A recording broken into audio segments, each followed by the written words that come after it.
for cutting my daughter out of my will after she abandoned me 14 years ago?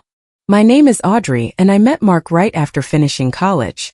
I fell in love very quickly with his confidence, his plans, and the way he talked about the future as if anything were possible. Before I knew it, we were already married and living in the condo he had bought before the wedding. It was nothing luxurious, but it was our space, our first nest. And I loved every corner of it. Our daughter Brooke arrived shortly after. She was born perfect, with her dad's dark eyes and my curly hair. At that moment I thought we had it all. A close family, a simple but cozy home, and a whole life ahead of us full of opportunities. I got a job as an administrative assistant in a small, growing company. The pay was not great, but the environment was good, and I got along well with my coworkers. Mark, on the other hand, was climbing the corporate ladder at a construction firm. He would come home telling stories of big projects, new buildings, and important contracts he was about to close. I felt proud of him, even though his workdays were incredibly long, and I had to spend most nights alone with Brooke.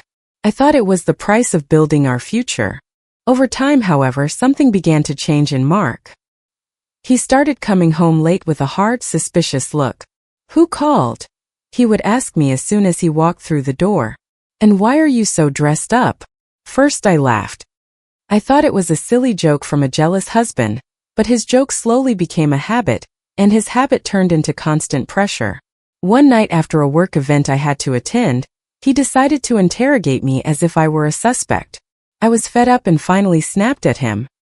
"Do you think I'm cheating on you?" "With who, Mark?" "With the intern from the office." He didn't even smile. "Don't play dumb, Audrey. I see how men look at you.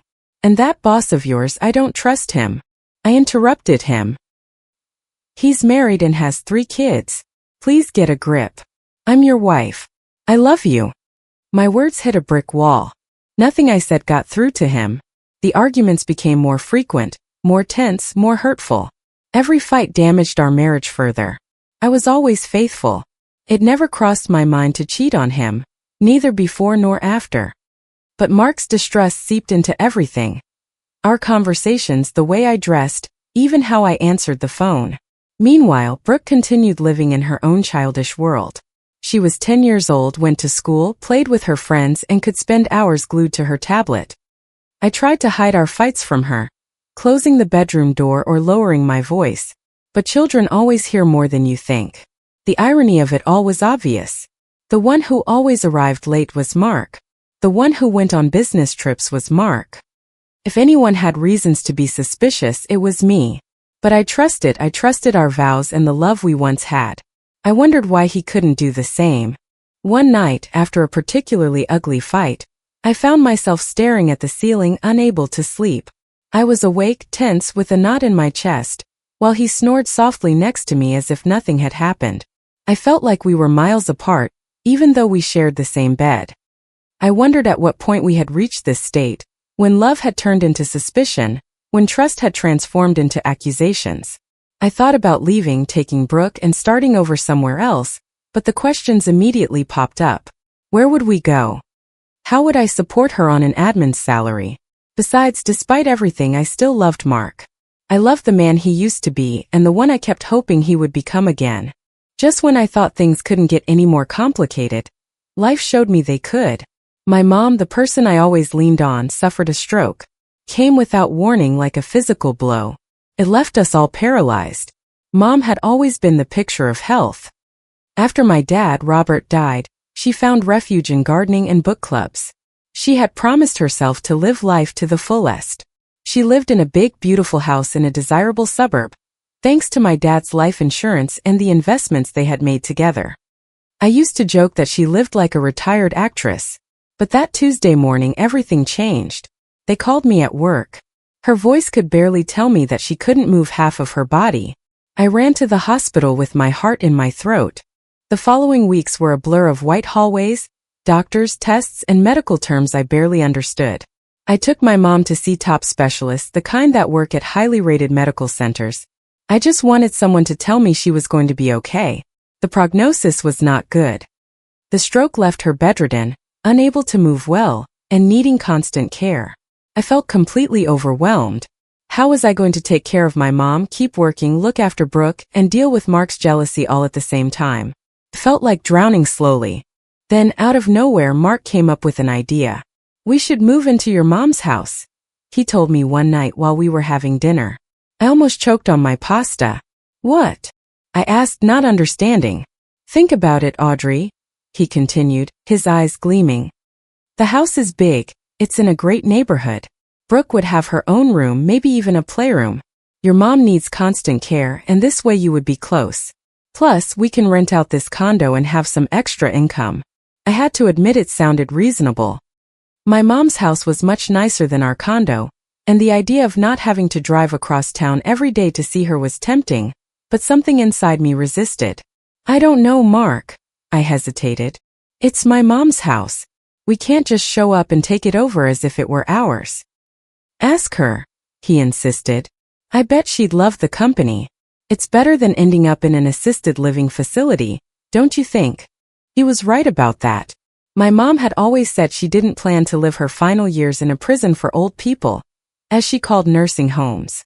Maybe this could work. The next day I pitched the idea to her. To my surprise, her face lit up. "I'd love that, Audrey," she said, her voice weak but excited. "This house needs some noise, some life. I would be thrilled to have you girls with me again." And so, with hardly any time to think about it further, the decision was made. We were moving into my mom's house. As I packed our things, I couldn't shake a strange feeling in my chest. It was like a premonition. I felt that something big was about to begin, but I didn't know if it was going to be very good or very bad. Mark was thrilled with the change. He talked nonstop about the garden he planned to fix up, about a sort of man cave he wanted to set up in the basement. Even Brooke looked excited about having a bigger bedroom. It felt like a fresh start. The move, however, brought a new set of challenges. Caring for someone who has suffered a stroke is a full-time job. I was not prepared for that. After a week of sleepless nights and tension-filled days, I had to accept that I couldn't do it alone. I hired a caregiver to help me during the day. Her name was Helen, and thanks to the rent from our old condo, I could afford her. She was a blessing. She arrived every day at 8 in the morning and stayed until 6 in the evening. She took care of the hygiene, exercises, and medications, but the evenings and nights were my shift. I would leave work exhausted and go straight to my second job, being my mom's caregiver. The stroke had affected her speech, which frustrated her greatly. Often she would just sit in silence with a blank stare, and that hurt even more. I would change her adult diapers as carefully as possible, trying to maintain some of her dignity. Then came sponge baths, massages so her muscles wouldn't stiffen, medications, and dinner. It was physically and emotionally heavy work. Seeing my mom, who used to be so independent, reduced to that state broke my soul every single day. I did it because I loved her, because I knew she would have done the same for me. What I didn't expect was Brooke's reaction to her grandmother's condition. I thought that at 11 years old she would be able to understand a little. One afternoon, I was heading to my mom's room with a tray. I saw Brooke running down the hallway, holding her hand tightly over her nose. "Brooke," I called out to her. "Where are you going? Don't you want to say hi to Grandma?" She shook her head vigorously. "No way. It smells horrible in there." Her words froze me. "Brooke, you don't say things like that. Grandma needs our help and love right now more than ever." "I don't care," she shot back without looking at me. "She's gross. I'm not going in there." Before I could answer, she locked herself in her room and slammed the door. I stood in the hallway with the tray in my hands, feeling a mix of pain and shame. At what point had my sweet little girl turned into that? I looked for support from Mark, but I didn't find much. "That's not my problem," he would say every time I asked him for help with my mom. "I didn't sign up for this." His words hurt, even though deep down I knew literally no one had signed up for this. Still, I couldn't help feeling resentful when I saw him playing video games with Brooke in the living room, or when they went out together while I was in my mom's room changing diapers and organizing pills. The only thing that comforted me a little was seeing how close Mark and Brooke had become. They had always gotten along well, but now they seemed inseparable. I would hear them laughing in the living room, or see them sitting together at the table going over Brooke's homework. I was happy for them, although sometimes that very image made me feel even more lonely. Time passed in a blur of diapers, medications, and stolen little naps. My mom's condition stabilized, but she still required round-the-clock care. I was exhausted, but at least I had found a sort of routine. Until one random Tuesday, everything fell apart. The phone rang while I was changing the sheets on my mom's bed. It was Mrs. Peterson, our old neighbor from the condo building where we used to live. "Audrey, dear," she said in a sickeningly sweet voice dripping with fake concern. "I thought you should know. I've seen Mark around here several times with company." She took a dramatic pause. Company of very dressed-up young women, always different ones, very pretty. I thanked her and hung up, my mind spinning. That night I confronted Mark. "They are potential tenants," he replied calmly. "I'm showing the condo." I wanted to believe him. I really did. But the doubt had already taken root and grew quickly. A week later I found the real proof. While folding laundry, I saw a stain on the collar of one of his white shirts. It was a perfect mark of red lipstick. My hand shook as I held it up to the light, trying to tell myself it could be ink or sauce, but deep down I already knew the truth. I waited for Mark to leave on his next business trip. With trembling hands I grabbed the keys and went to the old condo. As soon as I approached the door, I heard noises from the bedroom. I didn't need anything else, but I opened it anyway. There was Mark in our old bed with a woman I had never seen before. They rushed to cover themselves, but the damage was already done. "Audrey," Mark exclaimed without even showing an ounce of shame. "What are you doing here?" I couldn't speak. I just stood there looking at him, feeling my world crumble. "Listen," Mark said with a coldness I will never forget. "I'm sorry you had to find out like this, but let's be honest, Audrey. I'm bored. You're always busy with your mother. This is exciting." His words hurt more than the scene in front of me. Without saying a word, I turned around and left. As I walked down the stairs, my head was already somewhere else, thinking about what I had to do next. The divorce was hell. Mark fought for everything, every piece of furniture, every appliance, every detail of what we had built together. In the end, there we were, the two of us standing before a judge, watching our lives be reduced to a list of assets. And then came the hardest part, Brooke's custody. At 12 years old, she was old enough for the judge to take her opinion into consideration. Her decision broke my heart. "I want to live with my dad," she said confidently. "I don't want to be in that house anymore. It's depressing, it smells weird. And my mom always wants me to help with grandma." The judge nodded with an understanding look. He took into account Mark's higher income, the supposed stability he could offer, and Brooke's clear preference. Ultimately, he granted him primary custody. I was devastated. I tried to focus on what was supposed to be best for her. Mark could give her things I couldn't. Private school, dance classes, summer camps. I got weekends and some major holidays. On paper it sounded neat and logical. In my heart it was an open wound. As I watched Brooke pack her things, talking excitedly about her new room at Mark's place, I felt like I was losing everything. My marriage was over, my daughter was leaving, and I was left in a house that felt more like a hospital than a home. The first few months after the divorce were very tough. I clung to my weekends with Brooke like a life preserver. We would go to the movies, eat ice cream in the park, or just watch movies together at home. It wasn't perfect, but it was something. Slowly, things began to change. Brooke started canceling visits. "Mom, I have a sleepover," she would tell me. "Dad is taking me to a concert." I tried to be understanding, to not be the overbearing mom, but every cancellation felt like a tiny stab. Then came full weeks without seeing her. Calls went straight to voicemail, and messages were answered with just an "okay" or "I'll text you later." One Sunday, after another canceled visit, I decided to call her again. The phone rang twice and disconnected. I dialed again. This time, an automated voice informed me that my number had been blocked. I felt my blood run cold. Called Mark. "What do you want, Audrey?" he answered with a cold tone. "Mark, I can't reach Brooke. She blocked my number." "What's going on?" There was a long silence. "Audrey, Brooke doesn't want to talk to you right now.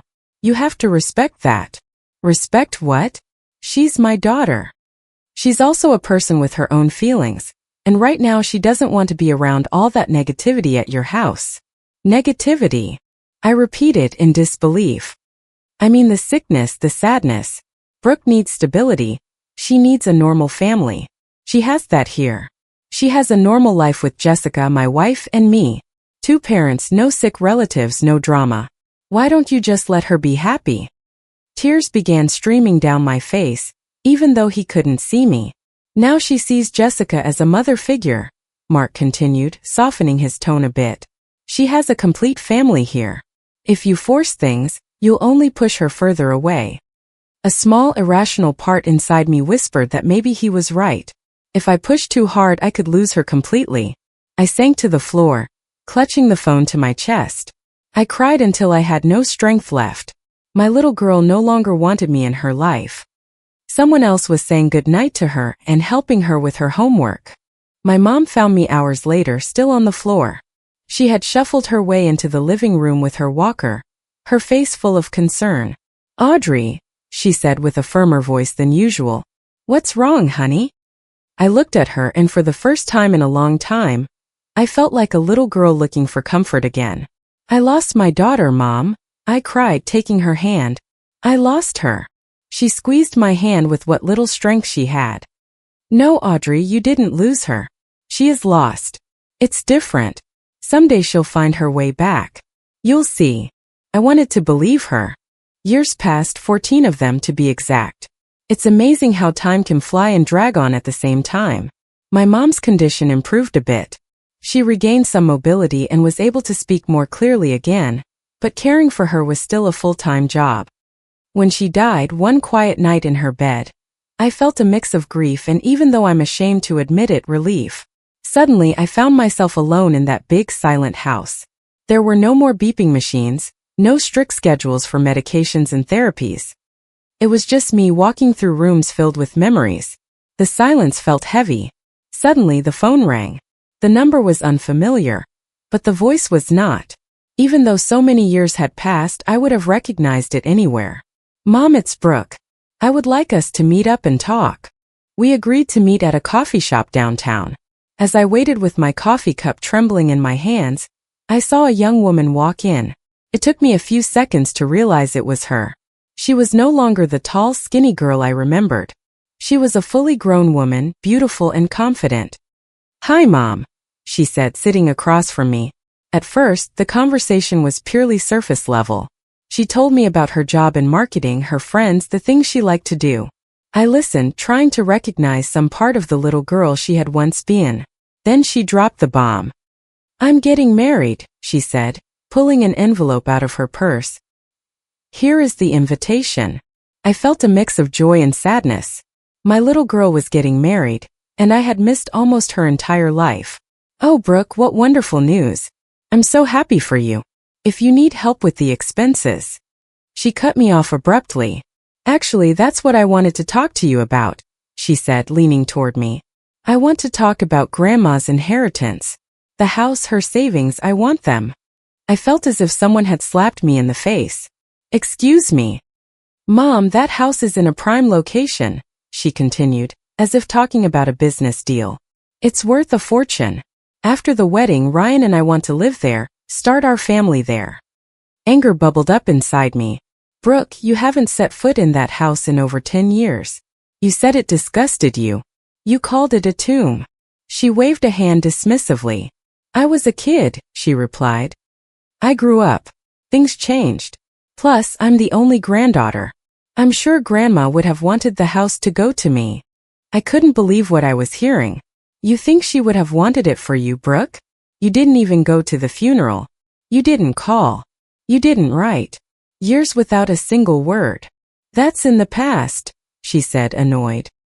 "The point is that the house should be mine. I deserve to have a comfortable life." "Deserve," I repeated, almost shaking by now. "I put my life on hold to take care of your grandmother. I gave up a lot of things. I was there every single day. And now you come here and say you deserve the house just because." Brooke's face hardened. "Fine. If that's how you want to handle it, I'm going to sue you. I'm going to get what's mine." She stood up abruptly, snatching the invitation off the table. "You know what? Forget it. You're not invited to the wedding. I don't need your negative energy there. And I don't need your permission to take what belongs to me. I watched her walk out of the coffee shop without looking back. I sat there in shock. The daughter I had missed for so many years was now a cold, greedy stranger. The following days went by in a haze. I swung between anger, sadness, and a strange emptiness. But when the dust settled, I realized something I hadn't expected. I felt relief.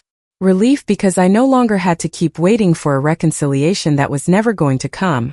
The burden of always imagining a perfect reunion was gone. On that day, instead of going to the wedding, I went to an animal shelter.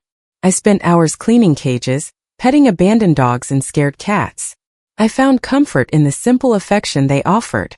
Days later, out of pure curiosity, I checked Brooke's social media. I saw her beaming in white, smiling next to her husband. My heart tightened at the thought of what could have been. And then I saw the text, a very long message where she talked about her cruel mother. She claimed I had refused to go to her wedding out of spite, that I was denying her the inheritance she was owed just out of resentment. I read the message twice, stunned by her ability to twist the story. A part of me wanted to reply, to write the truth right then and there, to explain everything. But what for? The people who truly matter, the family who saw how I took care of my mom all those years, already know the truth. The rest are strangers giving their opinions on someone else's life. Their judgments are useless to me. A few days later, my cousin Megan called me. "Audrey, I think you should know," she said, blending anger with concern. "It seems Brooke is talking to lawyers to sue you for your mom's inheritance." I sighed, unsurprised. "Let her try," I replied. "That's the problem," Megan continued. "She spoke with the lawyer, and he told her she has absolutely no right. Your mom's will is perfectly clear. She left everything to you." I couldn't help but let out a short laugh. Of course my mom had left everything sorted out. She was always practical. "Thanks for letting me know, Megan," I told her. "But honestly, I don't care what Brooke does anymore. She made her choices." There was a silence. Then Megan added, "I'm proud of you, Audrey. After everything you went through, you deserve to have some peace." I hung up and looked around. My mom's house, which was now my house, felt different. Every corner held memories, some hard, some beautiful. For the first time in a long time, I felt like I could breathe. I walked over to the window and looked at the garden my mom had loved so much. It was a bit neglected, but you could see the potential. I thought about going to the nursery over the weekend, buying new plants, reviving the roses. As I pictured the garden full of color, I realized something important. The chapter of my life focused on Brooke, on waiting, on the pain, was finally closing. But that didn't mean my story was ending, not by a long shot. The garden was in full bloom when the final call came. I had spent the last few months working on it, finding peace in the routine of caring for plants. The roses my mom adored were opening up again, filling the air with their sweet scent. I was pruning some bushes when I felt my phone vibrate in my pocket. Unknown number again. I almost didn't answer, but something made me swipe my finger and pick up. "Hello." "Mom," Brooke's voice said, broken by crying. "Mom, I need your help." I froze with the pruning shears in my hand. "What's wrong, Brooke?" "I'm pregnant and we are broke. Mom, I need money. You have to help me. You can't leave your grandson with nothing." I stayed quiet, listening as her voice grew more desperate, more accusing. "You abandoned me, Mom. You never tried to contact me. You never fought for me. Now you are going to abandon your grandson too." I felt something snap inside me. But it wasn't anger, it was a firm calm I hadn't had before. "Brooke," I said with a steady voice, "that's enough." She fell silent, surprised that I had interrupted her. "I never abandoned you," I continued. "I paid my child support on time every single month. I called, sent messages, emails. You were the one who blocked my number. You were the one who chose your dad and Jessica. And I respected your decision, even though it broke my soul. But Mom, I'm not finished," I continued. "You are an adult now, you are going to be a mother. It is time for you to take responsibility for your decisions and your life. I am not your bank, I am not your life preserver. I am not going to let you manipulate me with guilt and lies." I heard her breathing heavily on the other end. "If you need help, go to your dad and Jessica," I added. "They are your real family, remember? The ones you chose. I already made my peace with that. Now it's your turn to face the consequences of your choices. You can't do this, Brooke cried. I'm your daughter. Yes, I replied, softening my tone just a bit. You are my daughter, and I will always love the little girl you used to be. But I don't know the woman you have become, and honestly, I'm not sure I want to know her. I took a deep breath. Goodbye, Brooke. I truly wish you and your child the best, but please don't ever call me again. I hung up before she could answer. I stood still for a moment, holding the phone in my hand, with the garden all around me. I felt something heavy finally let go. I finally felt detached from that past of pain. I finally stopped wondering what if, and looked at the flowers, the house, the clear sky. That was my present, my life built on hard decisions, not on guilt. I bent down, picked up the shears again, and looked at the rosebush in front of me. There was still work to do, and for the first time in a very long time I felt truly free. Comment. Thank you so much for spending time with me today. Walking away from those who only reach out when they need something is incredibly hard but deeply necessary. Setting firm boundaries does not mean you lack compassion or love. It is simply a brave step to protect your own heart and preserve your self-respect. Every adult must eventually take full responsibility for their actions and the relationships they choose to nurture. Real healing begins the exact moment we stop waiting for a painful situation to magically change. We have to give ourselves permission to let go of misplaced guilt and embrace a peaceful life. You absolutely deserve to surround yourself with genuine kindness and mutual respect. I would love to read your thoughts on setting healthy boundaries in the comments below. Please take good care of yourselves and always choose the path that brings you peace. If you liked it, don't forget to leave a comment and support the channel by subscribing. See you in the upcoming stories.